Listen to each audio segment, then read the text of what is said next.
Hello everyone! Samahan niyo ako sa isang linggo na punong-puno ng ganap mula sa school activities, family art exhibit, hanggang sa Teacher's Day celebration. Let's go! Una, hinatid muna namin si Keisha sa kanyang school at pagkatapos ay dumiretso na ako sa Daraga High School. Pagdating ko sa school, agad kong hinarap ang first period at may pa-surprise pala ang Jasmine.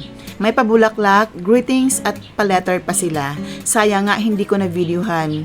Hindi kasi ako ready. Masaya ako dahil kahit hindi ko sila advisory class at kahit palagi ko silang napapagalitan, may pa-surprise pa rin sila para sa akin. Thank you so much, Seven Jasmine, much appreciated. At dahil dalang oras ang klase namin, nagpag-group activity muna ako. Kaya ayun, hindi talaga sila nakaligtas. Pagkatapos ng activity, dumiretso naman ako sa next class ko sa Yellow Bell. Tuloy pa rin ang mga gawain doon at pagkatapos ay bumalik na ako sa faculty room. Tinignan ko kung ano naman ang mga nakuha nila sa Teacher's Day. May mga gifts, letters at kung ano-ano pa. Maya-maya naman ay nag-avail kami ng free food spa, manicure, pedicure para sa mga teachers. Thank you so much, Beauty Care students of Sir Leo Mejiliano ng Daraga National High School. Pag-uwi ko sa hapon, dumiretso kami sa Ayala para sa opening ng art exhibit ng father-in-law ko at ng mga uncle ko. Ang saya ng event kasi bukod sa family, ang daming sumuportang local artists mula sa Kamsur at Sorsogon. Ang ganda ng mga artworks, talagang proud moment para sa Aguilar family.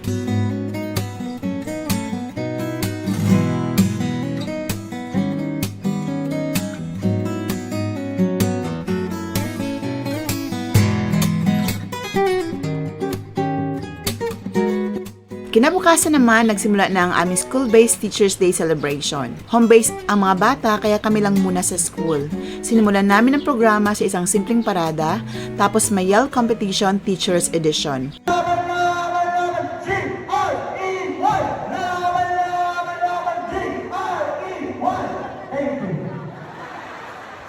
Dagdag pa sa saya ang nabunot kami sa raffle, kaya mas doble ang happiness.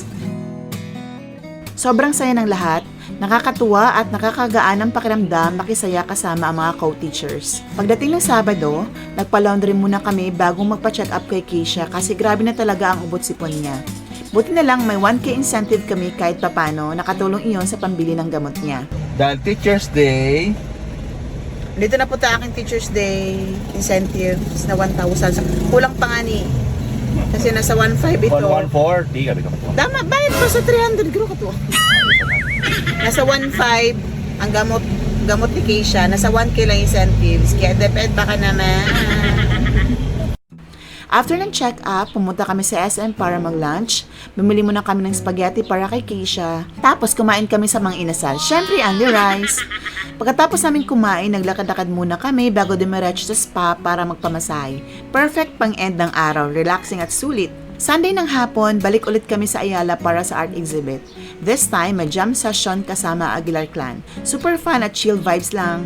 Pagkatapos noon, nagpaalam na kami para i-meet ang dati kong co-teacher na may pasalubong na guyabano. Shoutout kay Sir Mario at Ma'am Giselle, maraming salamat po. Pagkatapos ay pumunta kami sa night market para mamili ng mga gulay at prutas.